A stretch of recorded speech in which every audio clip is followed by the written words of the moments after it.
Oh, it's Australian Santa Claus with a belt that doesn't work. It broke in like 2 seconds of me buying this thing. Joined here with emo Santa Claus, as you can see, because it's covering his eye. Because tonight will be the night that I will fall for you. I have to start this video by saying, thank you for the support. Oh my god, the support on the Jimmy Neutron Iceberg video has been insane, and I never would have expected it. So thank you, and if you haven't watched it yet, I recommend you do, because it's very, very cool. Why can't I be Henry Hart, double pump Kratos, and hit the gritty, or like Ice Spice, baby, I am a man. Paul for Brawl has some legs, by the way. I messaged Paul Clearhout after the video released, and he said, oh, I'd be glad to do it, especially for money. I need everyone to tweet at Nickelodeon, and maybe some actors from the show as well. See if they like recognize it, they see it, that'll be very cool. But today we're covering 3 Christmas episodes from Jimmy Neutron and Lab Rats. I promise we'll cover another show another month. January is not that month, however. We are also... Whoa. This holiday, prepare for a new level. Mary! Hey, Julie! Of terror. It's Perry's Kaboom Christmas. What curse have you brought upon this house? She's fixing up trouble. I made it with skill, sweat, and whatever came off the tip of my pinky when I was chopping the veggies. And boogieing down the night. Want to see me belly dance Frosty the Snowman? No! Part of Winter Wonder what week? We have got to get rid of her. I agree, but all my plans end with us going to jail. Ooh. Lab Rats, brand new Monday night at 7/6 Central, only on Disney XD. Twas the Mission Before Christmas is, like, funnily enough, the 24th episode of the 2nd season of Lab Rats, and it takes place on Christmas Eve. Now you're probably thinking, was this intentional? The episode starts off with the Christmas version of the regular jingle, as well as the house being decorated. We see Adam making cookies as Tasha walks in and asks what happened to the holiday cards with everyone on them. I shredded those. These are way more festive. I don't remember if I've mentioned it before, but like, literally Elon Musk. Adam cooks and burns the cookies with his heat vision, and Bree walks in asking why there's so many lights. That's the point of Christmas. Consume the light. Put so many on your house that it burns down. And then once it burns down, make TikToks on it. Make a GoFundMe. Be ballin'. She says Adam's going overboard, and then Chase comes in, who has been absolutely tied up in lights. How are they on? They're not plugged into anything. Everyone gets a mission alert because there's something going down at Elon's facility. And if you want more proof this guy is basically Elon Musk, it's called Facility X. Facility X. Facility X. Facility X. Facility X. Literally Google Elon Musk's session with the letter X. It's crazy. Or you could search up X videos. It also works. The gang gets a call from Dr. Evans who says they're experiencing aftershocks from the volcanic eruption that apparently happened. So now Adam, Bree, and Chase have to go on a mission on Christmas Eve. Well, I'm not gonna let this ruin my Christmas spirit, so I will be wearing my Santa hat. It's revealed that there's no service there because the writers need a B-plot. So basically the rats just be like, I'm a head out. While Donald and Leo go upstairs. There's a knock on the door that Leo goes to answer, revealing Naruto. Hey, Julie. Saying she popped a tire while partaking in her favorite holiday tradition. I was tearing through puddles trying to splash carolers. What the shit, I'm not Santa Claus? She tries to get a tow, but there's 30 people in front of her. Hey, well, I have a bike pump. Let's see if that works. And Tasha makes the mistake of inviting her in to get sugar. You never do that. Also, it's like weird if a teacher just comes into your house unannounced, right? Like, that can't just be me. If my English teacher goes and rings my doorbell right now and says, like, just snowed in. If you give me an A, I'll let you in. But if not, bad luck. We go to Facility X, which is actually where the lab rats were going to be sent in episode 1 for being naughty. We finally meet Dr. Evans, who we only see in this episode, and he's wearing a Viking helmet that he says is like an antenna for TV channels. It's not connected to anything. He says the place is messed up because a whole bunch of turbulence hit the place. We see Adam across the room pondering the orb. When will Chase start to look like a man? Dr. Evans tells Adam that he shouldn't fuck with gamma rays or return to like the Hulk or something. I'm sure this won't come up later. Dr. Evans says that him and Davenport have been trying to harness the power of the gamma rays for years. And Chase says that he was going to do the exact same thing. And now I'm realizing that the space elevator has the exact same plot 2 seasons later. Listen, if I had a nickel for every episode of Lab Rats where Chase was developing something with Mr. Davenport, a head scientist comes who is doing the exact same thing as him and Chase gets jealous, I'd have 2 nickels, which isn't a lot, but it's weird that it happened twice. Also, Dr. Evans brings up the very, very good point of like the same problem that Rick and Morty has, calling him the smartest person in the universe. You do realize I'm the smartest person on the planet. And every time you have to say it, it diminishes it just a little bit. Back at the Davenport household, we see that Perry has moved some stuff from a car, which we see being cat magazine, a beach/lawn chair, 2 hula hoops, a globe, a cooler, another cooler inside of that, what looks like either like a paddle or a shovel toy, cat toys, a hiking backpack, a yoga mat, a sleeping bag, and drums. Then she goes outside and brings in her cat on a leash. And she goes outside again and rolls 5 more boxes with a cat in them. That means she has 5 cats just in her van, including all of that other stuff. I want to see Girl's truck. How does she fit all this? Is she driving around a moving van? Back at Facility X, Evans thanks the rats for their help. Then Chase brags about it and walks off. Bitch, do you not have any other orders? Where are you going? There's more turbulence, it creates a dangerous crack, so that's probably not good. But the network needs to fill a contractual obligation, so we cut to break as they stand there not finding something to fix it.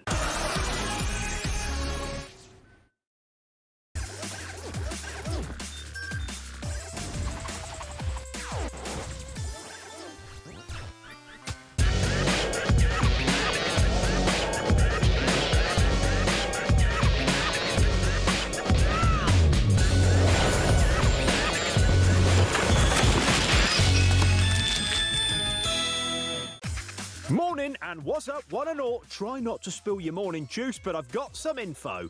Brand new Lab Rats continues all this week at 5:30. And relax. When we come back from break, Dr. Evans, the human, is telling the 3 superhumans to stand away from the gamma sphere as he's right in front of it. Smart. He says if the gamma rays miss with the ash cloud, then they could just wipe out the northern hemisphere. Good thing I'm in Australia, guys.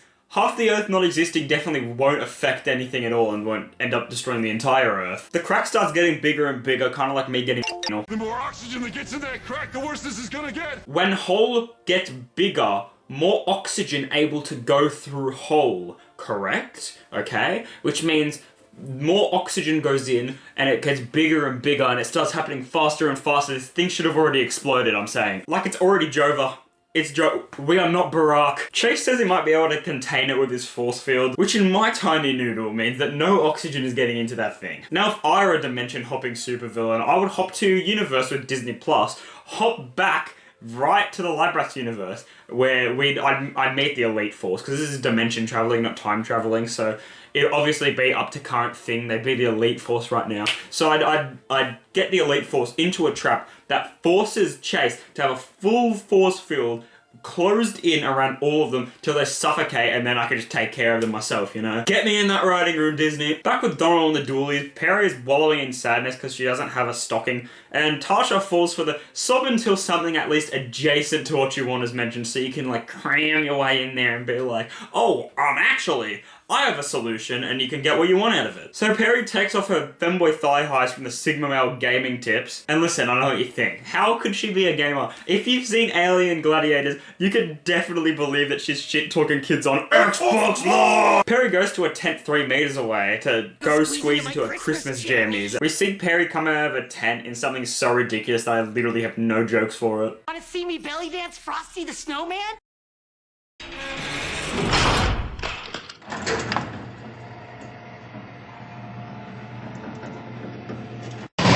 Back at Facility X videos, we see Dr. Evans still working on a fix when Chase quips at Adam. You should be fine since your head is full of lead. Which reminds Evans that Elon made the place out of lead. Why am I calling him Elon again? Well, Evans reveals that he did this so he could just hide from like the government. They couldn't spy on his technology, which is something a little too real and something that Elon Musk would definitely do. Like if I saw that in the news, I'd be like, sounds about right. So obviously they fucking explode the place. Why do they do this instead of just walking outside and waiting for it to happen naturally?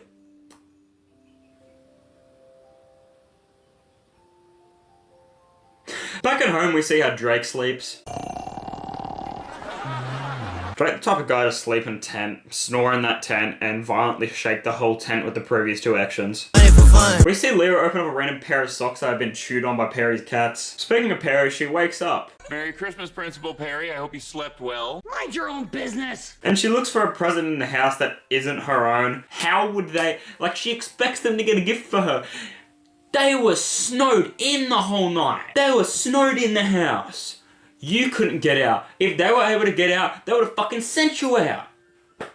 Go f yourself. Tasha assures Perry that they did get her something overnight after she showed up to their house unannounced and they couldn't leave their house because they were snowed in, giving her a random gift that ends up being Leah's present, which is a console. QHD video game system. But I asked for a QHT. Worst Christmas ever. Also, you, Tasha. First of all, that's obviously Leo's. Why would you not give a gift with your name on it? If you were to be giving one, give her one of your presents or even Donald's, not this fucking reverse Robin Hood bullshit, you bitch. Back at Facility X, they're rigging the place to explode. Deck the halls with large explosives. Boom, boom, boom, boom, boom, boom, boom, boom.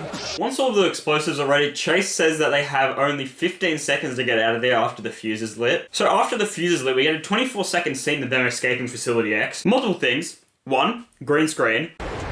I mean, we're looking at the same thing, right? That Opera GX fishing commercial is more realistic than this. Also, even though Bree runs back in the room, she doesn't speed away grabbing Dr. Evans. We see them running on different sides. So Bree should already be there, waiting for the boys. It would also make more sense since she already made this joke. Think we'll make it out in time? I know I will. She could have even had a follow-up line being like, told you, I told you so. Also, Dr. Evans is stupid. He looks directly into the gamma ray, which he knows is blinding. Genius scientist. Did Davenport hire him off Craigslist? I'm only kidding. It's Donald Davenport we're talking about. He definitely bought him. Also, they dive into the snow. There's no snow on them. These mission suits are fucking incredible. After Chase gets groped by the doctor and the rats get home, they find out Perry is in the house. Everyone decides that they're gonna storm up there and kick her out. Then we get the best moment of the episode. What are you doing? What's it look like? I'm making dinner. We've had enough of this. Get out! All I have to say is, who let her cook? The rest of the episode is just kind of funny. Perry tackles the fucking Christmas tree and charges the family for the meal. I didn't make this meal with love. I made it with skill, sweat, and whatever came off the tip of my pinky when I was chopping the veggies.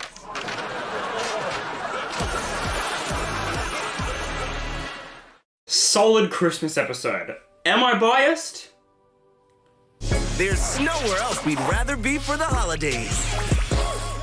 Holly Jolly Jimmy, like most episodes of Jimmy Neutron, is mostly comprised of Jimmy being a cunt. Carl brings a bag of cheese nibs for show and tell they left out for Santa a year prior. Why would he wait until Christmas next year instead of just showing it off to the first show and tell of the new year? Which could lead to a more interesting episode of them asking the question, what does Santa do for the rest of the year? Surely he has the system down for 500 years, instead of Jimmy just going, well, actually, the idea of Santa is scientifically impossible. That's you, Jimmy. That's what you sound like. Miss Fowler's based. It says, shut up, Jimmy. Let's bust in a song and dance. And we proceed to get a full song about Christmas. And after the song is done, Sheen continues to be the most random character on the show. That was fun.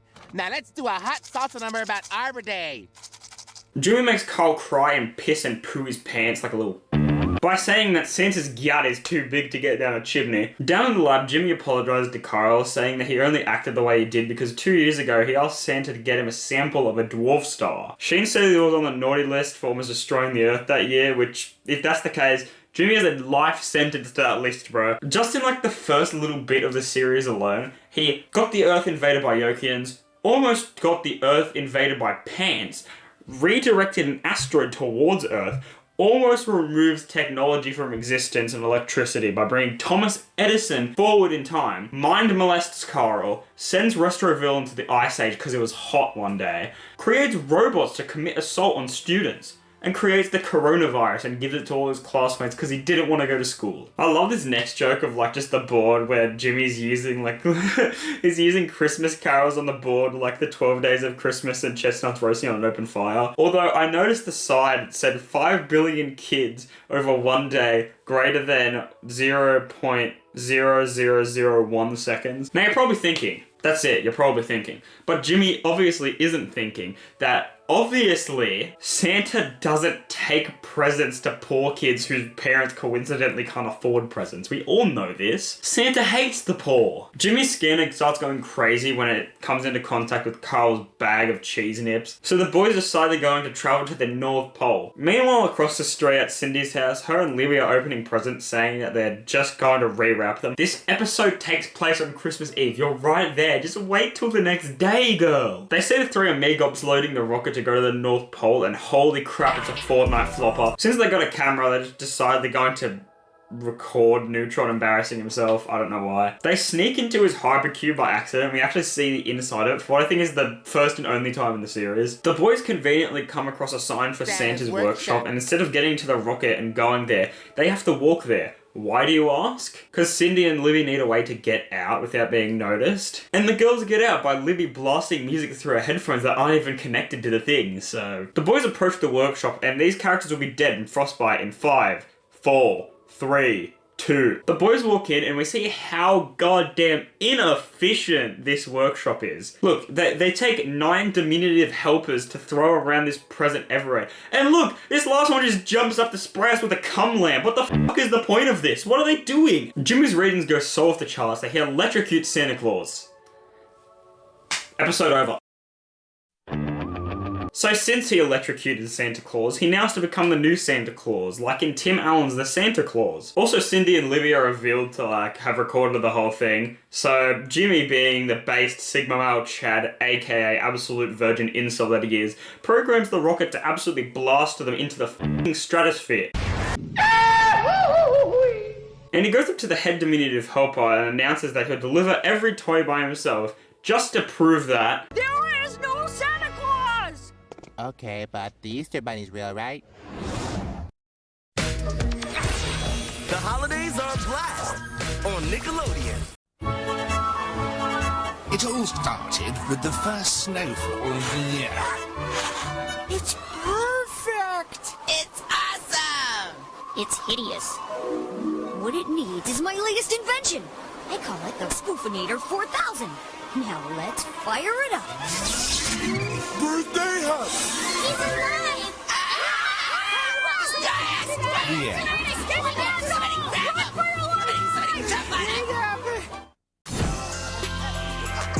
Tis the season for more Nickelodeon. After seeing the news at home, he wants to make a new holiday because, you know, he's just based like that. Also, it's crazy that the news got the exact same camera angles as the episode. They must, be in contact with someone at DNA Productions for that to happen. They also must have a full set exactly like Santa's workshop, because we see Cindy and Libby getting interviewed in there, even though they got blasted out. Jimmy's getting ready to take off to deliver all the presents, and Goddard appears out of nowhere. He hasn't been in the rest of this episode. Did Jimmy make him fly all the way to the North Pole just so he could do a Rudolph reference? Back at home, we see Hugh's holiday is completely based around giving people pie. Good children get apple or cherry, and the naughty kids get mince. How much pie did this guy order? How can they afford this? Hugh and Judy decided they felt left out in the beginning of the episode and also decided to bust in the song and dance. And oh my god, it's the All-Star Brawl level. Oh my god, holy crap, this is so freaking epic. Hugh decides to deliver them himself, and instead of explaining himself and leaving it on the family's windowsill, he instead decides to break and enter and get his shit wrong. After the boys finish delivering all the presents, we see them flying through the air, and Carl starts to break down because Jimmy was right and there is no Santa Claus. When Sheen says it's fine, because when they get back home, he'll be one of the most famous people there. Which makes Jimmy realise they forgot Retroville. Retroville? Holy Heisenberg! Although I don't think a random town in Texas is the most ideal spot to finish your trip from the North Pole. I don't think Texas would be last on the list of oh yeah, this is the most ideal route going across the entire Earth, starting from the North Pole. It's not how it works. So anyway, Jimmy uses a warp module and the boys somehow don't get their skin ripped off, but the jet falls apart, so they start falling to their deaths. This makes Kyle happy, as he was proven right about Santa, which fills him with Christmas joy as the boys plummet to their death. I have to say, this was a really odd choice, especially for a series finale. I mean, killing off your main characters in the final episode. That's a bold choice. I'm kidding, of course. This isn't the series finale. Santa rescues them. They make it home to Retroville. Yippee. And everyone gets presents, except Cindy and Libby, who get coal for some reason. And Jimmy even gets his dwarf star. Sorry it took so long. I had to let it cool for 5 years. Love Santa! You literally said you asked for it 2 years ago. Math is not mathing. The episode ends on a nice moment of the Neutron standing around the tree, singing a reprise of the song from the beginning of the episode. Christmas Day, we're together, never mind the wear weather. Santa came through. Now I believe too, we're basking in the warmth of Christmas Day.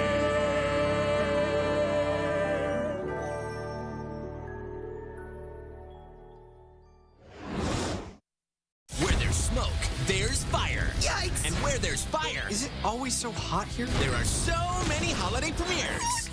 that Disney XD has a holiday logjam. The fun begins December 1st with a night of premieres. Nurble. Disney XD's Holiday Log Jam starts Monday, December 1st at 6. Spoilers for Lab Rats.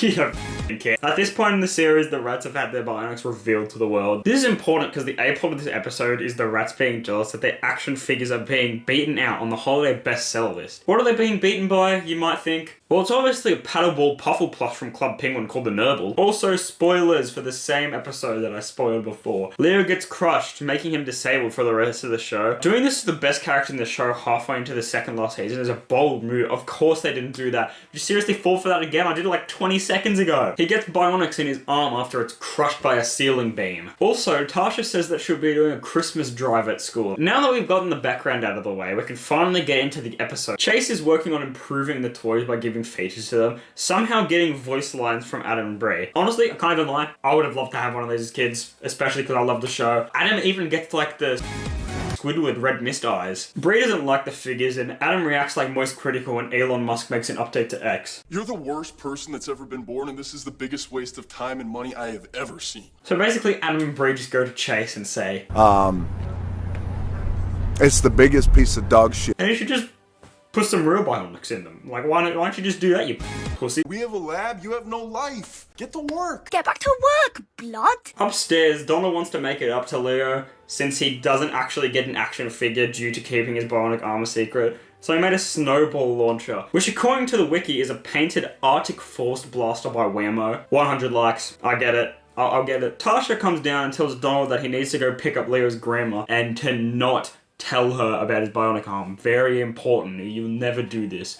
You should not. This won't come up later in the episode, I'm sure. Anyway, he closed the door on her without listening, basically, so he can go have fun. Back down in the lab, Chase is showing off that the dangerous bionic figures are very dangerous. Also, his can fly. Obviously, they can the idea because, like, Adams burns Chase's hair, and they put it in an unlabeled box that anyone can take. I'm sure this won't come up later. Back upstairs, Leo's Arctic Force blaster by Whammo gets jammed, so instead, he just decides to throw it full force with his bionic arm, because that definitely wouldn't leave a hole in someone's skull. You can't use your bionic arm.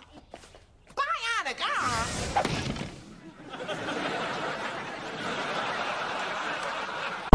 Back down in the lab, Chase says they finally figured out how to stop the Nurble, but Tasha took them to the school drive. Shocker. Now the rats have to leave and go save the school drive. I drive. There's something inside you.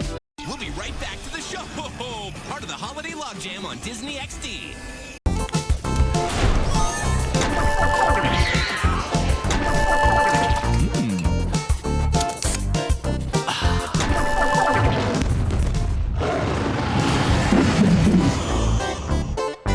And now, back to the show. Part of the Holiday Logjam on Disney XD. At school, also, can I get a rest in peace for Mission Creek High? We don't see it after this. This is the final episode we see the school. Anyway, there's an active attack on the school in the form of children with bionic abilities. Kind of like the scene in Thor Love and Thunder if it were a horror movie. And our number 7 spot for things I say when I'm going into a master debating competition is... I'm gonna go home and play with my Nurble. Back in the house, Leo is manspreading, and manipulating his grandma by crying about it, throwing Donald under the bus. Base as f***. Anyway, Grandma Rose says she's gonna shove a hair iron up Donald's arm. Back at school, it's pandemonium, and Adam predicts the plot to Skibbity Toilet. First the toys attack the humans, then they recruit the refrigerators and microwaves to seal our doom. We need to stop this! See, toy is obviously short for toilet, okay? And the refrigerator kind of resembles a square thing like the speaker heads we see in Skibbity Toilet episode 64, I don't know. Apparently Chase made the toys too perfect, and they're glitching just like they do. If that's the case, 1, Leo would have glitched much sooner instead of only in season 4, episode 6, and 2, on the wiki it says that bionics glitch because they're not meant to mix with the human nervous system, meaning Chase made these things out of like real flesh, bones, nervous system. These things are living. This is torture. That is another level of messed up. Adam has a Mexican standoff with his action figure.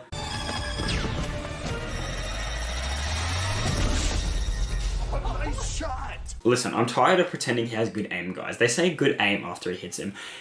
It lasers in his eyeballs. All he has to do is make eye contact with the thing.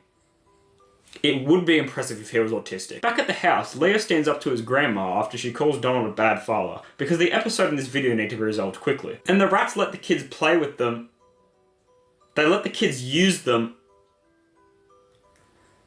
They lend their bionics to the kids to make up for ruining the drive. The last time, I can't fly. And Christmas is saved because episode and video need to be resolved quickly. And at the end of the episode, Donald gives Rose her own action figure, which is pretty darn cool. Although it is just a Brie prototype with a new head molded onto it. So explodes. Get down! You're right, he is a bad father. Thank you for watching this falafel video. Sorry if it seemed rushed. That's because it was. Thanks for the support on the Jimmy Neutron iceberg. If you haven't watched it, go watch it right now. It should be right here. And Merry Christmas. See you in the new year for another video also about Jimmy Neutron Labyrinth episodes.